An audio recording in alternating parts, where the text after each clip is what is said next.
Good morning, everyone. Welcome to the 10th Urbanization and Development Conference here at the World Bank.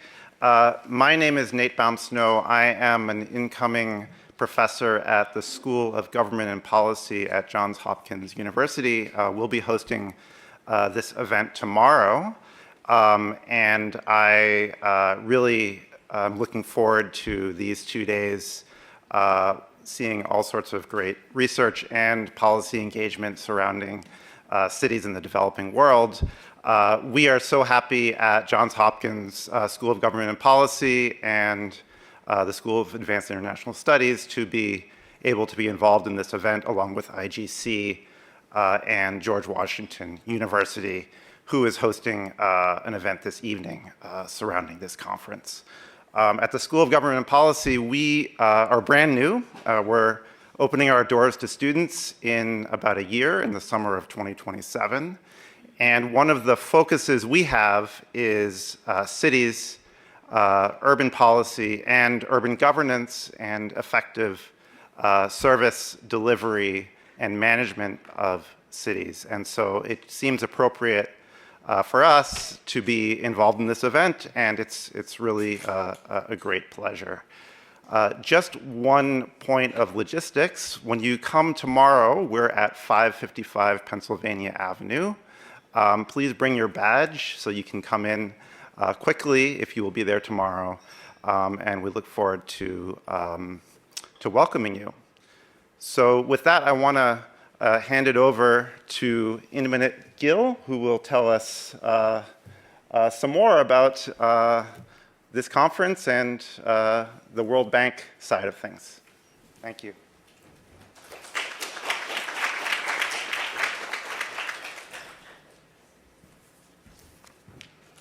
So thank you all for coming here, and thank you so much, Nate, to actually help us to do this and to keep focus on I guess, to keep our focus on an issue that I think is very, very important.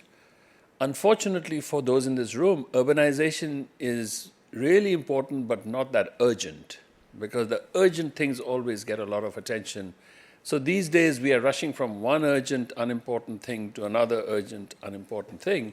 But it's really good if you guys keep your focus on this issue. So as I was preparing for this, and I'll say a few words so I'll say a few words that actually Harris has told me to say. But then after that, I'll actually say a few things that struck me over the weekend as I was preparing for this conference. So first, it is a pleasure to welcome you to this 10th Urbanization and Development Conference. Harris, it's a great job that you've done to just keep the focus on this year after year. So now we have this great partnership between the World Bank, George Washington University, the International Growth Center, and now Johns Hopkins University. We are the quartet now. It's great. So as you know, each new day brings a new thing, and so as a result of that, we have to sort of get used to this world of uncertainty. But I think that if you think about the big issues right now, you would say that a large part of the economic action has moved to Asia now, both in terms of growth and in terms of the share of GDP and so on. So there's this very nice map that I think Danny Qua, back when he was at the LSE, so he had this really cool map that he actually drew a circle which was centered around Bangkok, I think. And that circle had, so he had the circle that said that more people live inside that circle than outside it, right? So if you look at that circle, you actually find that, I guess it includes China, India, Indonesia, and so on, Thailand, and Philippines, Vietnam, and so on. Now, if you look at the latest oil crisis, and you see where has it affected countries the most, so of course it has affected the countries in West Asia the most, because you have destruction there, because, right? But then if you look at the next big effect, of course, is in South Asia, which has three linkages: through migration, through oil, through gas. And then if you go further out, you have linkages with oil as well as people, all right? So that's the part of the world that is being affected the most, and there's no way, if that part gets affected, that the world will not be affected, right? Now, the other thing that struck me during the weekend is that if you look at this part of the world, it also has a big urbanization problem, right? So I was struck by this article in The Economist. I don't know if you saw the latest version. It said something like the most expensive housing in the world isn't where you think it is, right? It's basically in Asia, the most expensive housing in the world. And so I was looking at the numbers there. So I was struck by the numbers too, that housing difficulties, right? Financial difficulties related to housing. So I was struck by the fact that Asia had massive amounts. But the other thing that struck me was that if you looked at the ratio of the population that was being affected by financial difficulties related to housing, that ratio was completely different, right? For the Philippines, it was 55% of the population. For India, it was 35%. For China, it was 25%. And for Vietnam, it was 5%, right? So I think the folks in this room need to sort of look at this issue and say, why is this the case? Is this a supply issue? Is this a demand issue? Is it mortgage markets? Is it land regulations? What is it, right? Or is it restrictions on the movements of people from rural areas to urban areas? So I think, but you have this huge difference between 55% and 5%. There's got to be an explanation for this, right? Now, the other thing that was also mentioned in that article was that, which are the countries that are solving this problem of urban housing? And the reason why I mentioned urban housing was the four things that struck me as a big problem for cities is urban housing, of course, transport, air pollution, and public safety, right? And if you look at these numbers, you find that other than air pollution, which is actually fairly uniform across all of Asia, the others are actually very, very different across the cities in Asia, right? So to go back to housing, right? So why is it that other countries or other cities can't do what Mumbai did in 2018 when the government allowed for taller buildings to be made by developers, right?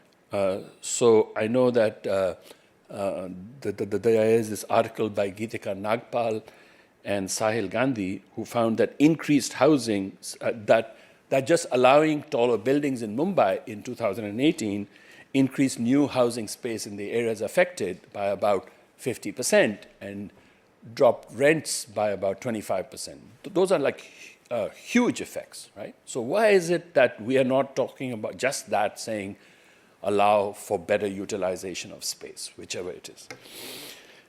The other thing that came up also in that article was about transport, because housing and transport are two sides of the same coin in a sense, right?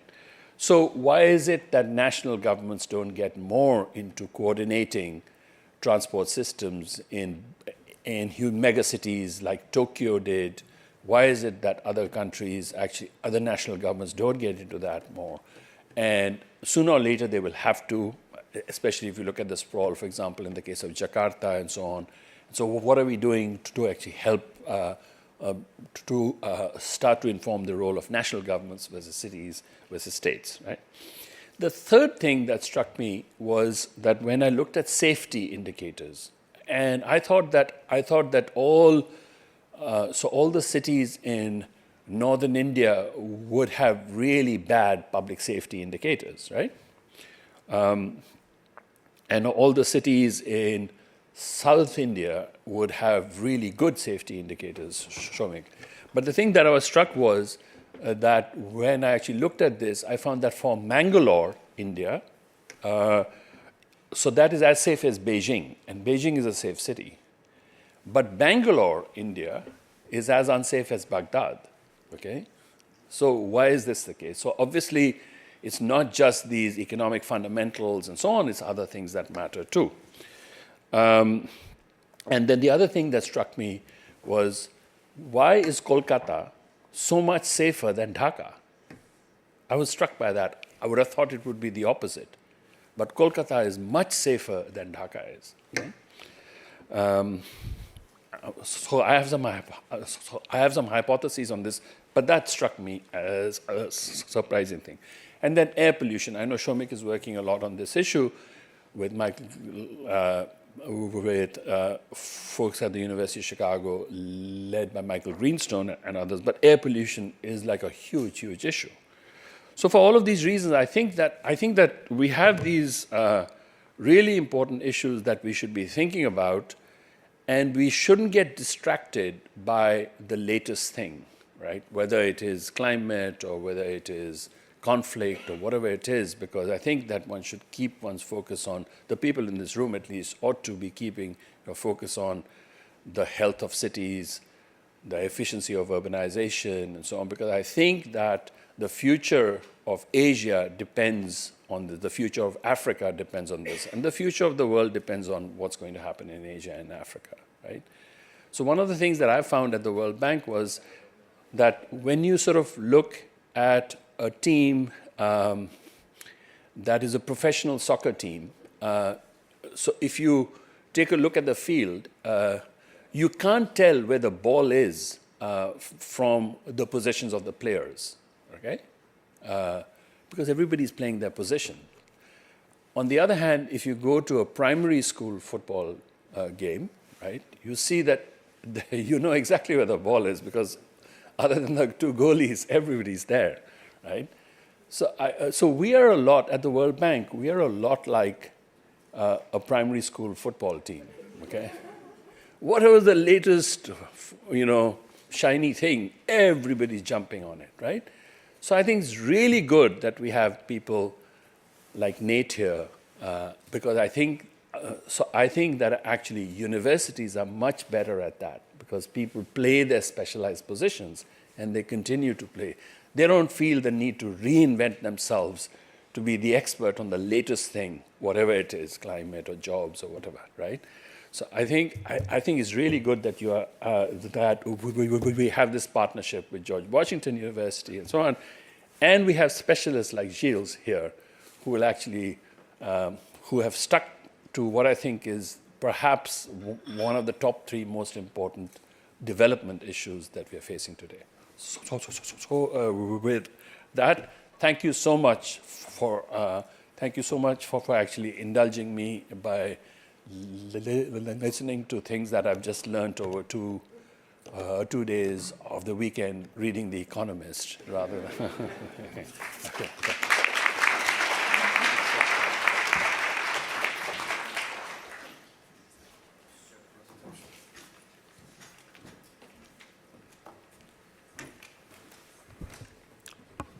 Thanks a lot, Indomit. Thanks a lot, Nate, for the opening remarks. It's really great to hear from Indomit highlighting the importance of the urbanization agenda, even though it's not seen as urgent, but it's really, really important.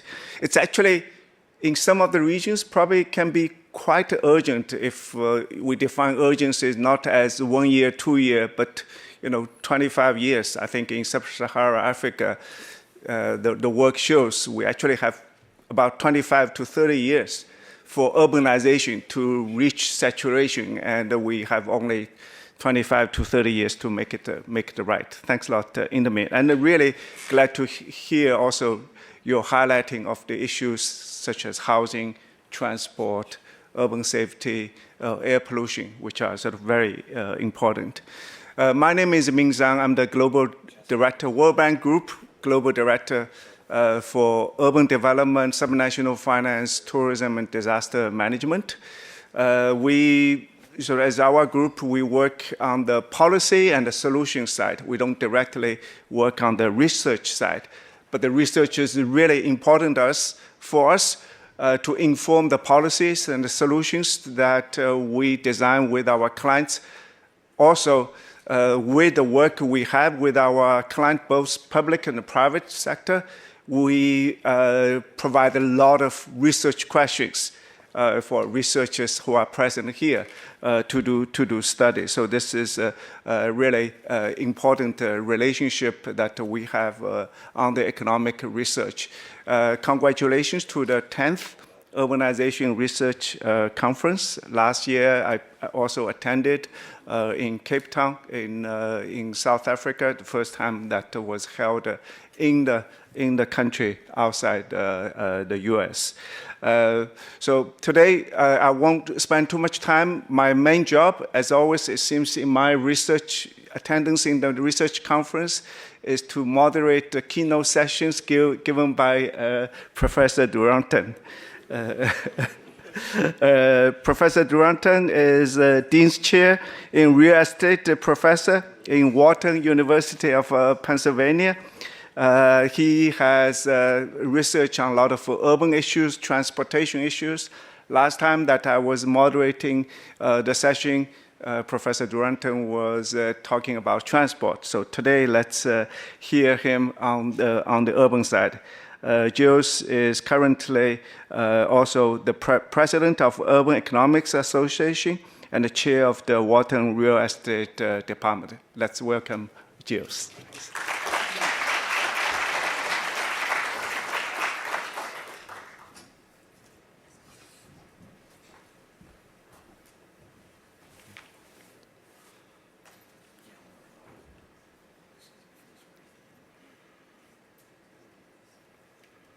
Sorry, let me get my watch so that I don't go too much over time. Thank you very much, Ming. We have this interesting pairing where every time I'm talking, Ming is doing the introductions, always very kindly, always great. So thank you very, very much. I think I heard the important but not urgent thing the first time many, many years ago from Bob Buckley and Patricia Annes. So that's when I started hanging around here like 20 years ago. And that stuck with me. So I think it's a really important motto. We should have it. And I really love the analogy of the primary school soccer players because, yes, I had a son at some point who was doing that. Okay, so let's get started. So what I want to do today is I feel we have lots and lots of policies that try to do lots and lots of things. That's actually me going back about 10 years ago with Tony Venables when we were asked to examine a lot of those things. And this is actually when I met Ayah was the first time. She will talk about that. It feels like, to me, there's a lot of policies that may or may not make sense, but that are always justified in a pretty ad hoc way. People have a solution, and then they try to find a problem that fits their solution. So an alternative to that is to actually try to develop a more coherent, broader structure, some overarching model which says, look, these are what we think are the key issues that need to be solved, and we would expect policies to address those issues. I know the record on big models is not great. I know there's a lot of heterogeneity out there, for sure, but here's my attempt. So what I want to do is really try to bring together what we think we've learned from the econ research side over the last, 10, 15 years. So without implicating them, I'm going to rely on Juan Pablo Chauvin and Ed's paper on Brazil, China, India, and some other country that I don't remember. I'm going to rely also on Matt's paper with Vernon, is urbanization happening too soon or too slow? There's also a bunch of work that I think has been underappreciated by Mark Roberts and co-authors, trying to look at urbanizations in particular countries. And of course, that doesn't implicate them. Any mistake is mine, of course. So I'm going to show this equation. Sorry, it's early morning, I know. There won't be that much more.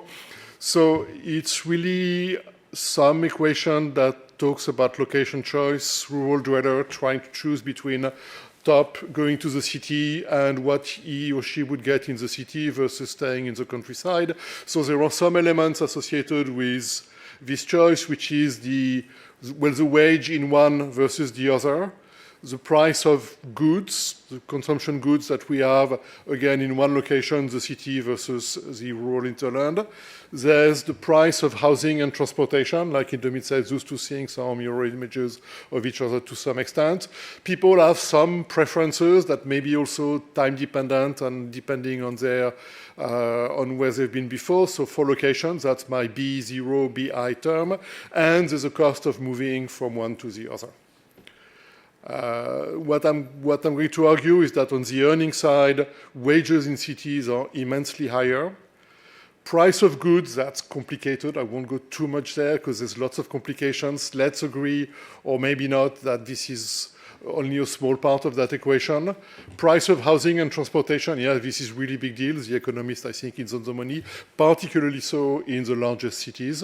They might have a bias, actually, towards the Jakartas of the world as opposed to, well, the second and third-tier cities. Back to that in a while.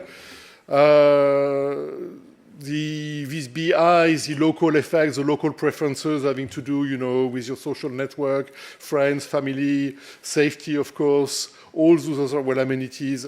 People will prefer the countryside if they were born there, for sure, and you have large mobility costs. So this is an important graph that's coming, actually, one of the authors of that graph is here. That's Remy. So this is looking at the relationship between per capita GDP going back to 1500 and the rate of urbanization. So the small line at the bottom, it doesn't show up great, but the small line with the bottom is that relationship for 1500. The line which has a stronger slope in the middle is for 1950. So what you see that in 1950, urbanization was happening disproportionately relative to 1500 in the more developed places. So this was the urbanization, the remnant of urbanization that was still happening, like in my native country, France, which actually passed the 50% urbanization mark around that period.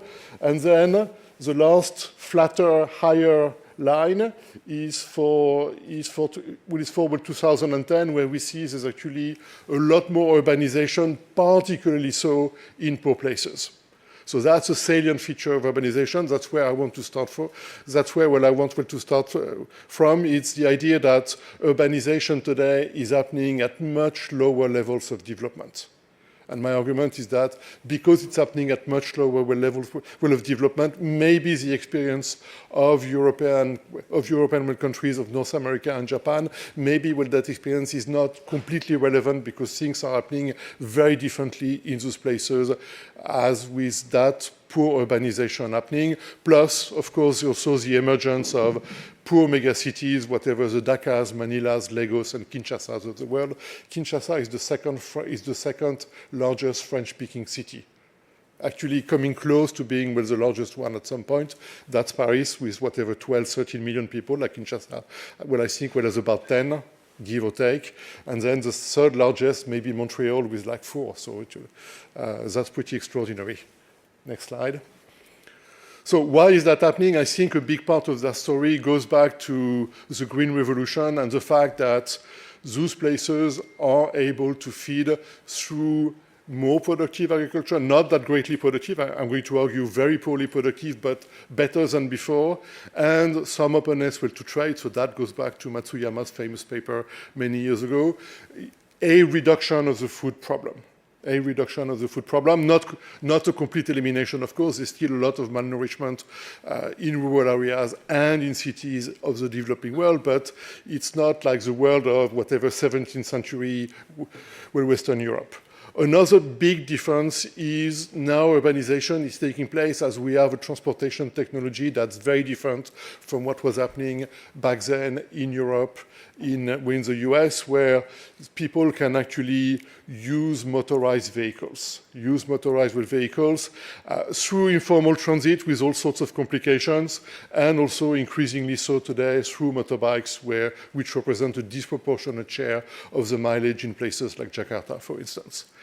The other big change, the third big change is also the end of the killer city. Again, not that there's no such thing as a health problem in cities of the developing world. Of course there is, but it's nothing like the 8 to 10 years lower life expectancy that Europeans were facing when they were migrating to the cities up to World War I or even maybe shortly after. And then fourth feature, and this one is perhaps more negative or less positive, is this notion that, yeah, you have poor countries, but those countries tend to have natural resources, at least for some of them, and the proceeds, the rents associated with the natural resources are being well consumed in cities, which in turn is giving rise to a lot of employment, to a lot of things that are not always viewed as the most desirable world of activities that are around, the domesticity and so on and so forth, all the services catering to people who actually will spend with those rents. Gilles and his co-authors will, of course, have played a really large role while documenting that with Rémi. Next slide. So there are also some correlates. I'm calling that correlates because I don't want to make strong statements about causation here. I think it runs multiple ways. The first thing is that we have people that are in cities, in Africa, maybe to the tune of 40+% of the population. But even in Latin America, where it may be 80%, I mean, we have some issues of definitions, but it may be 80%. So people are there, but the cities are essentially unbuilt. They're still missing a lot of housing, they're missing infrastructure, they're missing lots of things. And Shomiklal, who's here as well, with Tony Venables and others, I think Alice was also part of, no, you were not part of that. Okay, I was worried you were part of that. And okay, you're not, that's great. Oh no, that's not great. But looking at cities in rich countries, which indeed look like pyramid. I'm teaching urban real estate economics these days at Wharton, and yes, I'm teaching that to my MBA and undergrad students. They look like pyramids, sometimes even multiple pyramids with sub-centers and all that, whereas in many parts of the poor world, cities are really, really flat, which they call pancakes, which I think is a nice analogy. So those cities are still unbuilt. The other thing also is prevalence of informalities, various forms, informal labor market, informal housing market, informal transportation, informal finance, and you may add to that, which I think is also a big difference relative to what Europe was 100+ years ago. At the end of World War I, Germany, France, most of Northern Europe, England, slums were essentially gone. I mean, you had residual slums in France until the late 1960s, but by and large, it was problem solved. Well, back then, that's not the case now. That's not the case now in many, many parts of the developing world outside of China. So that begs the question, is urbanization happening too early? So back to our framework.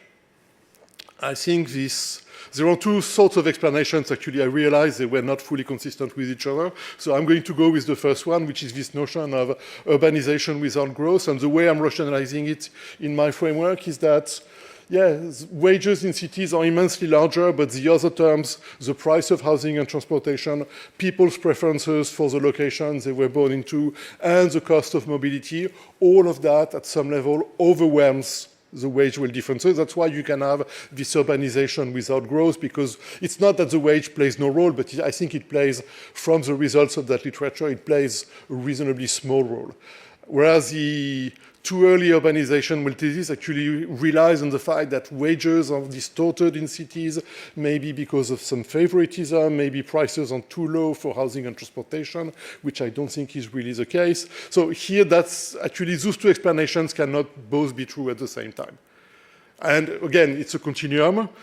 Both extremes, of course, cannot be right, but I think we're leaning, or at least I'm leaning towards the urbanization without growth story, where urban wages do not play such a big role, maybe unfortunately. Next slide. So what I think I'm saying at this point is that relative to past urbanization in richer countries today, urbanization today in the poor world is taking place under different technological conditions for both how cities operate and how rural areas also operate. So cities in emerging countries are on a different path. And a lot of what we're seeing about informalities and all of that, I think all of that has its root in weak institutions. Again, urbanization is happening early under much weaker institutions relative to early 20th century France, early 20th century with Germany, England, and so on and so forth. So,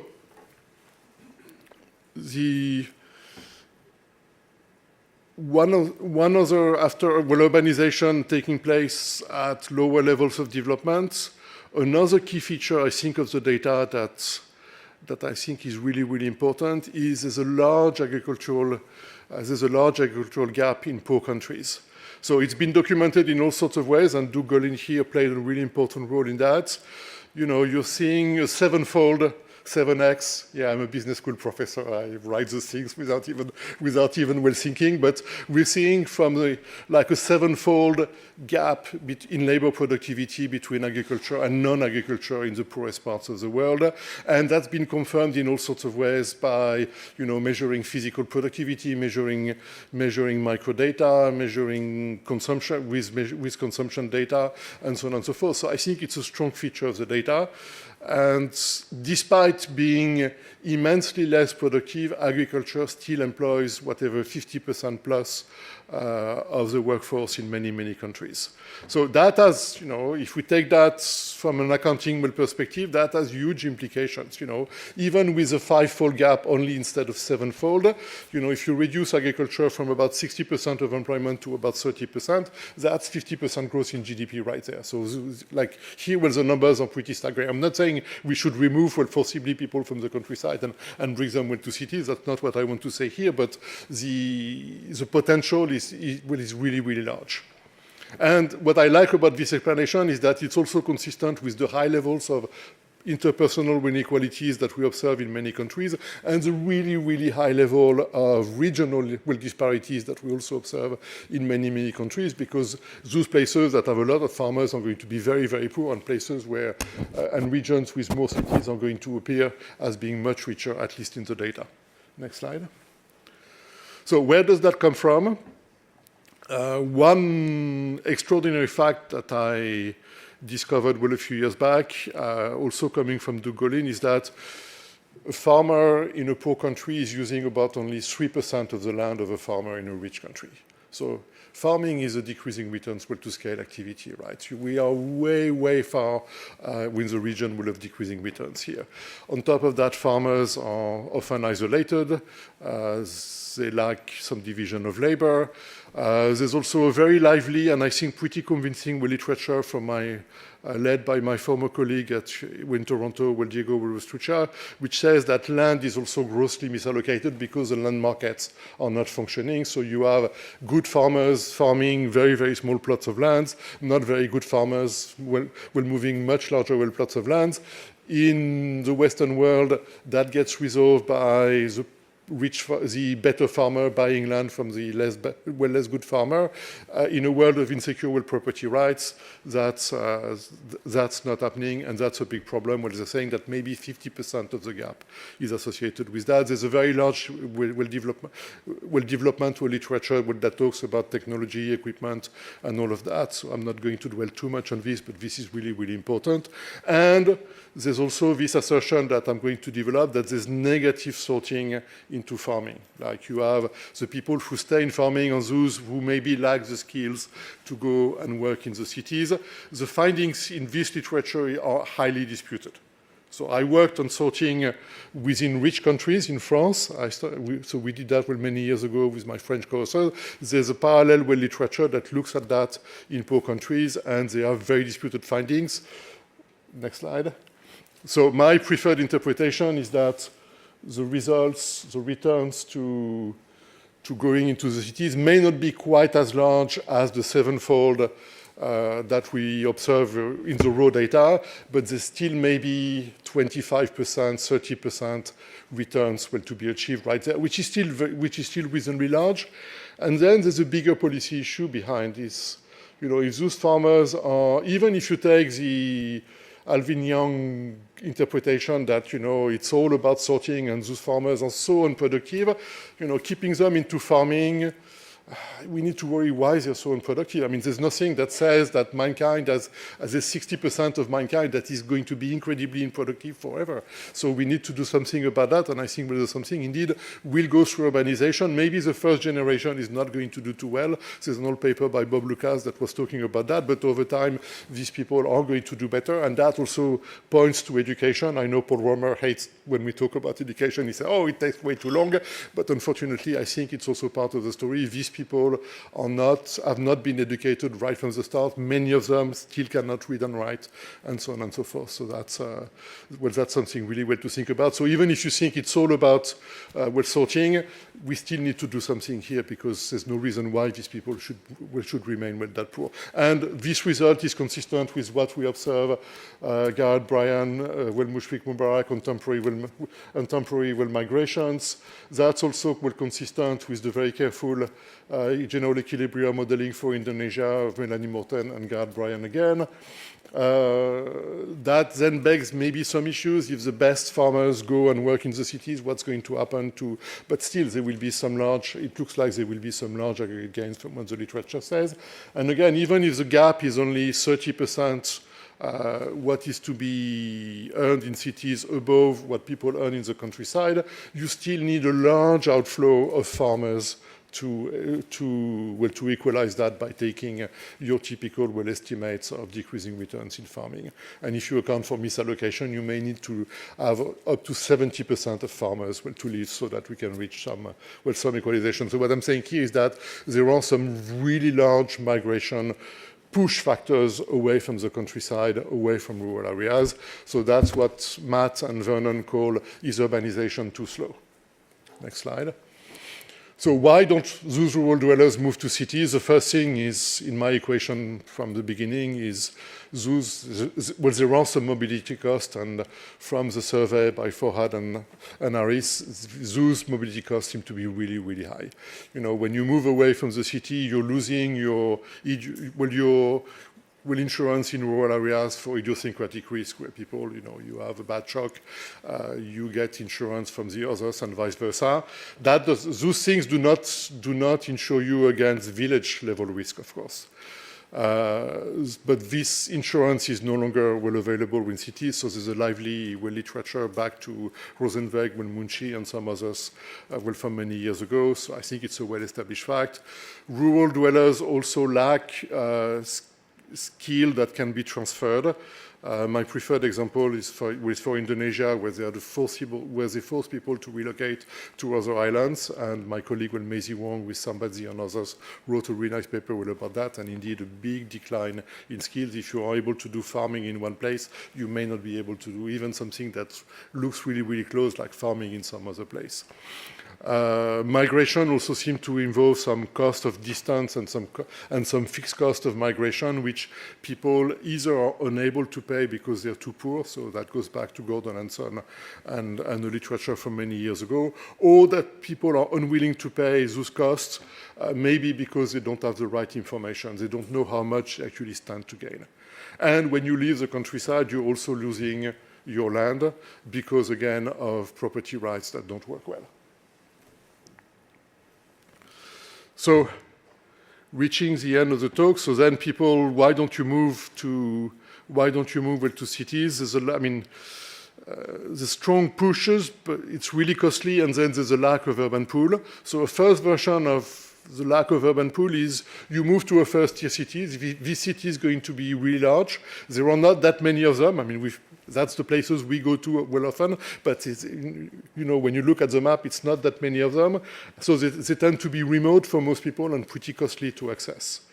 And then in those cities, the cost of formal housing, I think William Domit will talk about that in his opening remarks, but the cost of housing is extremely high. That pushes newcomers into informal housing. This informal housing is often very far from the jobs. There are typically really high cost of transportation then to reach with the job, so it makes those first-tier cities not a very good deal. They tend to be crowded, disconnected, and costly, especially for the newcomers. So I think here we have a problem of incumbents versus newcomers, and we have this distributional wealth conflict that we also have in the rich world that plays slightly differently, where the incumbents have taken over many markets, including the land, and they're relegating the newcomers to being really, really far, and they are not benefiting from the cities all that much. Then we have another way, or we have another form of urbanization, which is to move to a secondary, to a smaller city. So those cities tend to be less crowded, less costly, less disconnected. So for many of us, they seem to be well appealing, like Luc Christiansen and Ravi Kambur were all excited about that 10 years ago. There was even a conference here that some of us attended. And fine, that's completely true, and I can understand this appeal. But the problem is that those secondary cities seem to have extraordinarily weak labor markets. And I think what's happening here is that there's an amenity skill trap. In order to operate well in a second-tier city, you need skilled people to run the factories, to run the businesses, and so on and so forth. And those guys don't want to go there because those places, essentially, there's nothing to do. They're very boring, and they will lack things that people view as really important, skilled people view as really important, like good schools for their kids. So I think here there's a trap that you may want to call amenity skill trap for the secondary cities. And I think that's a key problem for many cities in the world. On top of that, if skilled people do not show up, and you have this extraordinary concentration of the highest skills in only a few cities in many parts of the world, and if skilled people do not show up, there's also a circulation of knowledge that's not happening between the first-tier and the second-tier cities. The first-tier cities are linked to the rest of the world through many well connections, so they live with the rest of the world economy. Those second-tier cities tend to be well disconnected. Next slide. So I'm going to finish right on time, 25 minutes. So urbanization is happening while those countries are poor, because we live in a world where the urban and rural technologies are different. Urbanization is happening under weak rural and urban institutions, and it's dominated by mobility frictions and a weak urban pool. So improving property rights in rural areas, that's certainly a priority.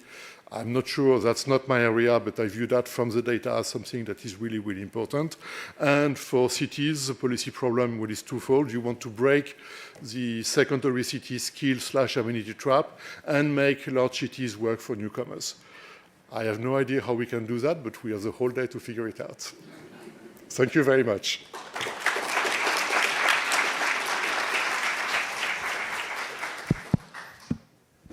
Thanks a lot, Gilles. Really, a lot of insights. And so we will have two discussants, have a brief sort of intervention. Then I hope we still have some time to open the floor to questions.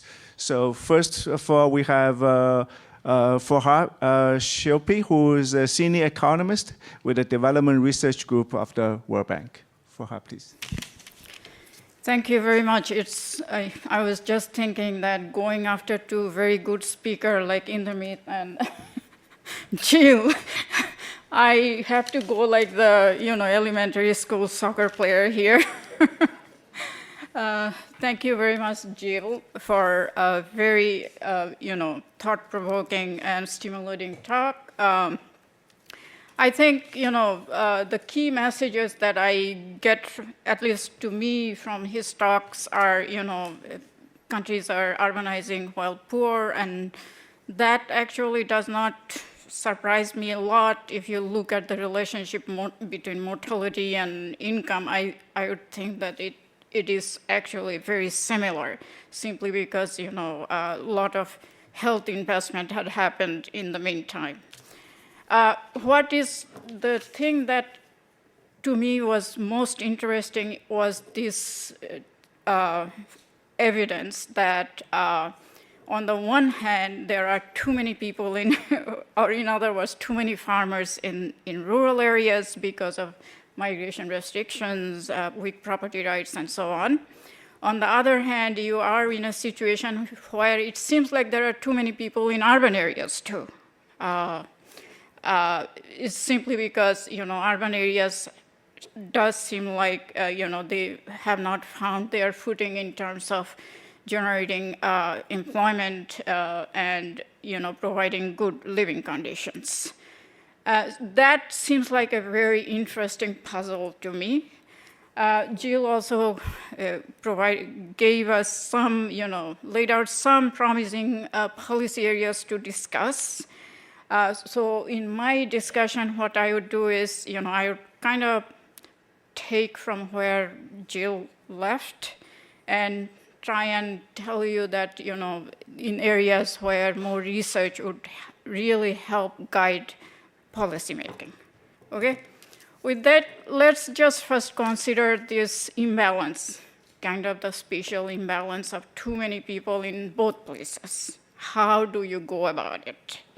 Now, in Indermit talk, Indermit actually gave some of the policy solutions, like, reduce the mobility cost, congestion cost, improve your housing situation, improve your city competitiveness, and so on. Now, my question is this going to be enough? To me, I think, just looking at China, it does feel like that, removing migration cost probably is not the main thing, because China experienced very large migration despite very strict migration restrictions. To me, the main thing here is actually why cities are not generating enough good jobs, okay? And what I would say that, is just having, some of the city-specific investments probably are not good enough. And why? I think how cities grow depends very much on external conditions too. Think of the, the dust poliers in US or the enclosure movements in UK. Massive migration from rural areas to urban areas, and these are actually push migrations, right? But it came with some amount of good fortune too. The automation technology made it possible to have wide-scale, factories and so on. There were expanding domestic market. There was, also expanding export opportunities and so on. So cities were able to generate a lot of jobs, raise productivity, strengthen its agglomeration economies and so on. Now, developing countries' cities right now are facing a very different context. I know Indermit said not to talk about climate, but I still have to talk about climate, which is that you're seeing a lot of push migration from climate change, climate shocks. Domestic markets in many of these countries are very tiny. Just think of the 10 million people in African countries, poor people actually. And external market situation has become quite uncertain and restrictive.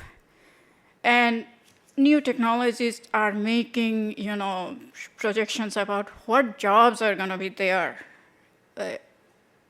also a bit difficult, right?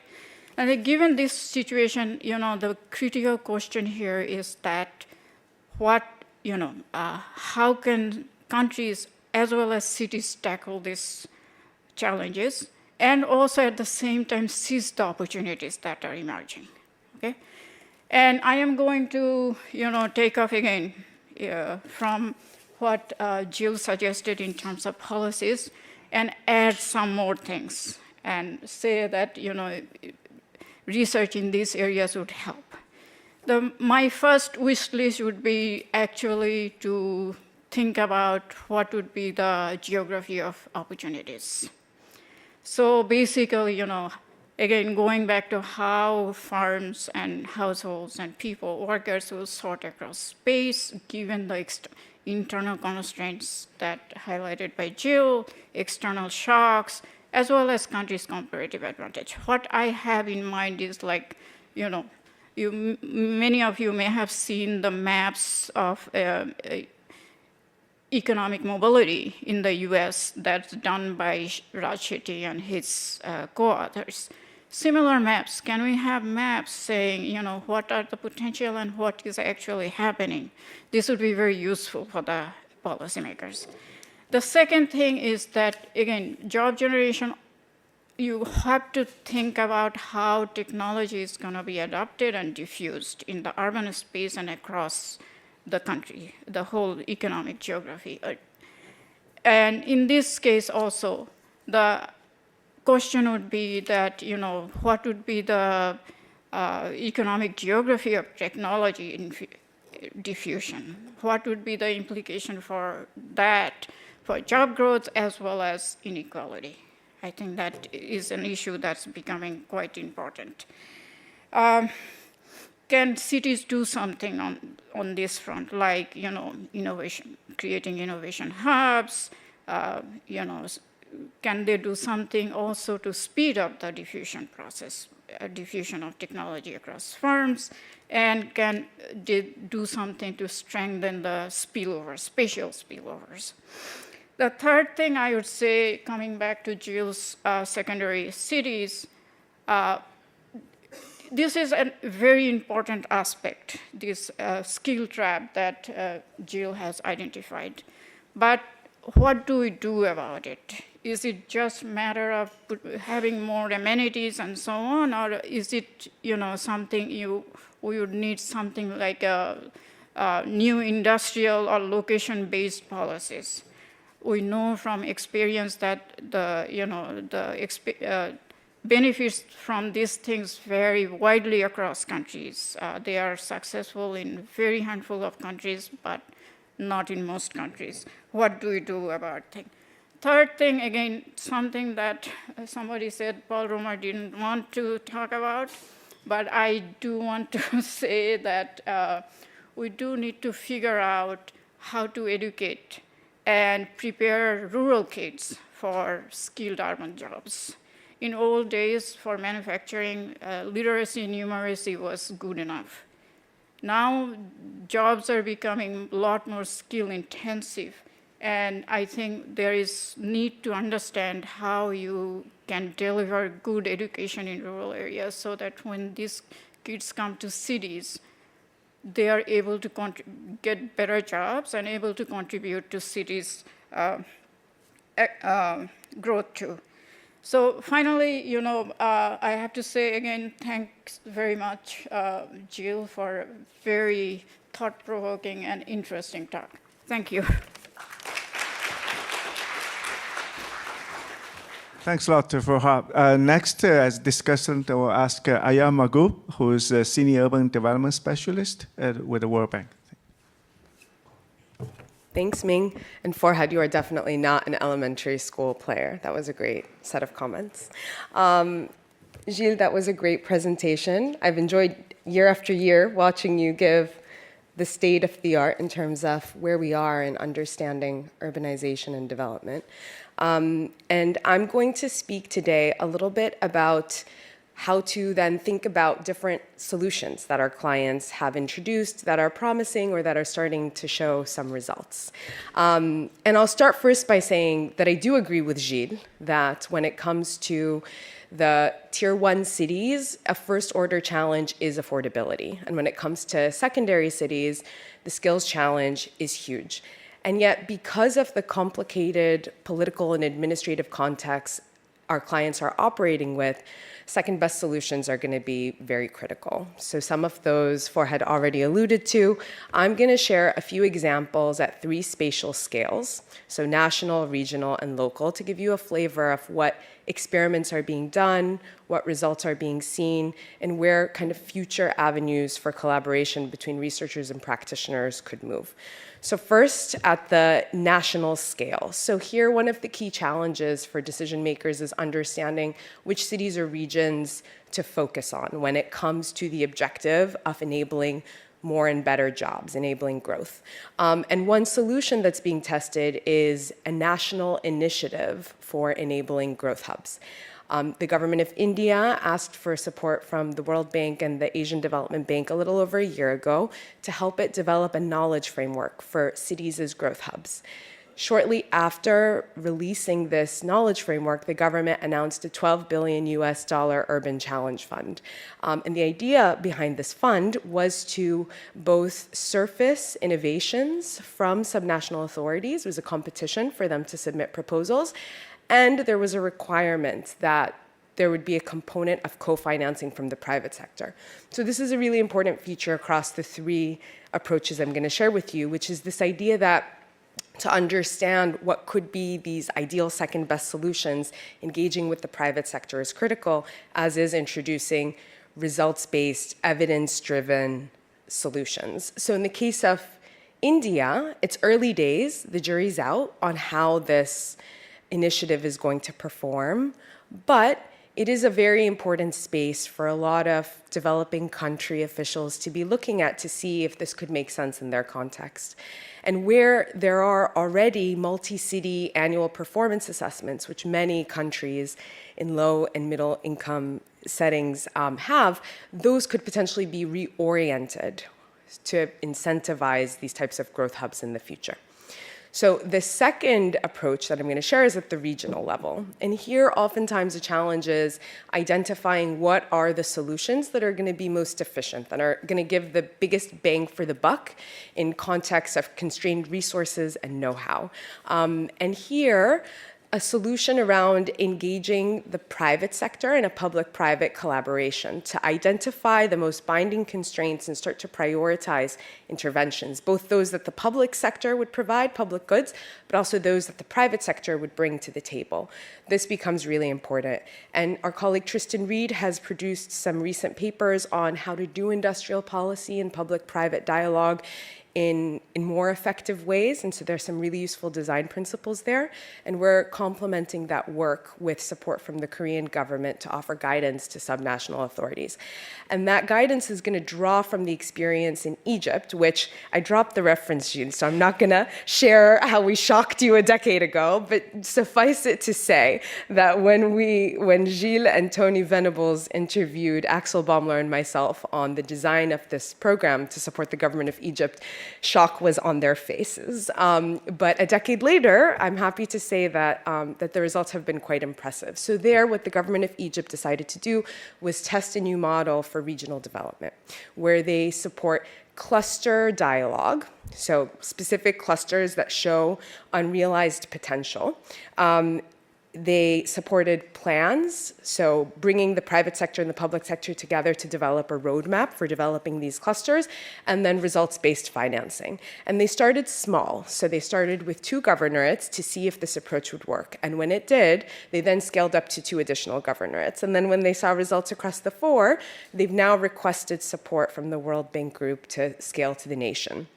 So this is another important space where we know lots of other countries we're supporting are looking at this and now implementing programs that are drawing from features from that program, whether in Nigeria, Sri Lanka, and other countries. The third approach is at the local scale. And here, a key challenge is increasing the productivity of local services.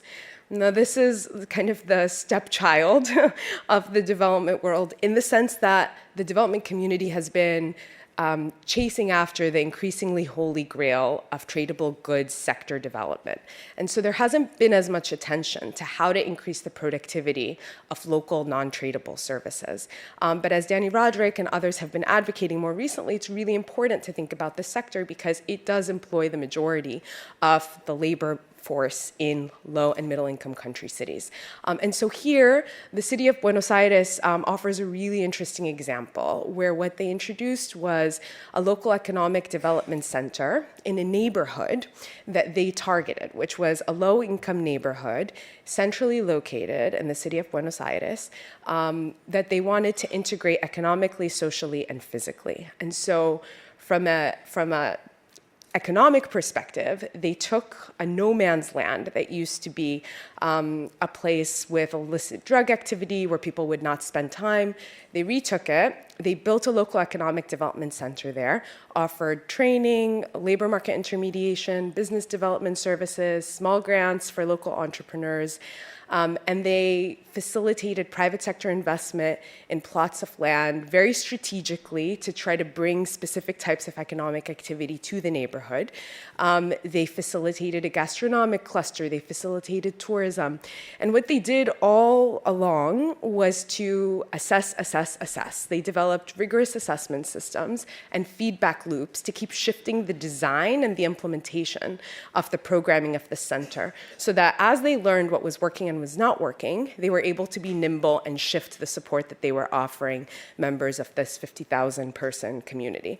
And so going forward, this points at an area where there's a lot of scope to collaborate between the research community and the practitioner community, to be able to work upstream as our clients are designing policies, programs, and investments, to inform them with the latest research, but also to start designing assessments that can help us better understand what works and what doesn't in this very complicated and difficult space, and also helps them to keep shifting the design of the programs that they're implementing. And so with that, I do want to give a shout out to the organizers of this conference, because I think conferences like this are incredibly important for bringing us all together. So huge thanks to Harris, Alice, Nancy, Mark, Remy, the Johns Hopkins team, the International Growth Center team. Thanks a lot, and looking forward to the next 2 days with you all.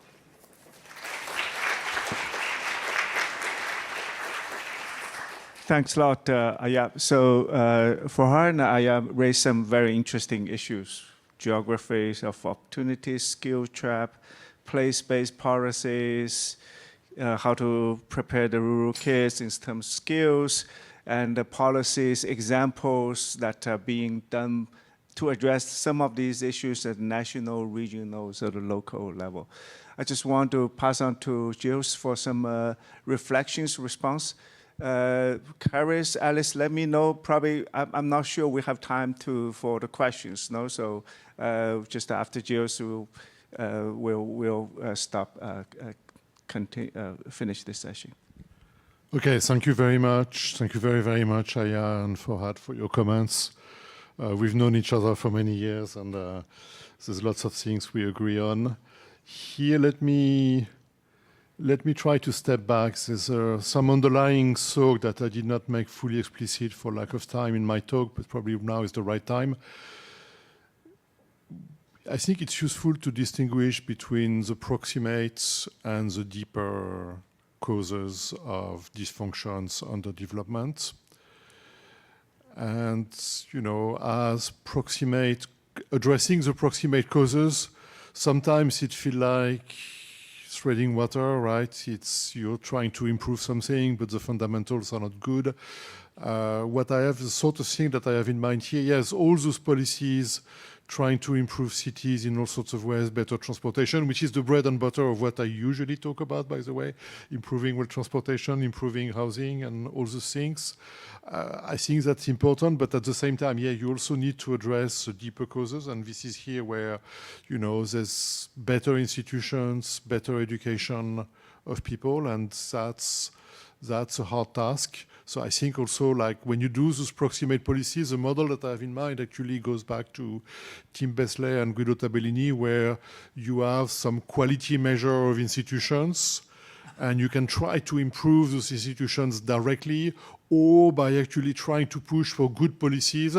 Eventually, that feeds back from the bank, eventually that feeds back into indeed a better mindset, people being more willing to evaluate, assess what they're doing, which sometimes is really hard to accept, right? You don't always want things to be accessible because the assessment may come back very negative, and as a politician, you're going to look bad, right? So but at the same time, yeah, I think this is doing God's work, trying to both work at the more fundamental level, but also at the more proximate level is still really important. So at the more fundamental level, for instance, I'm thinking of work that Harris has been doing, trying to set up land markets within African World countries. That's really, really important. And of course, this is not urgent.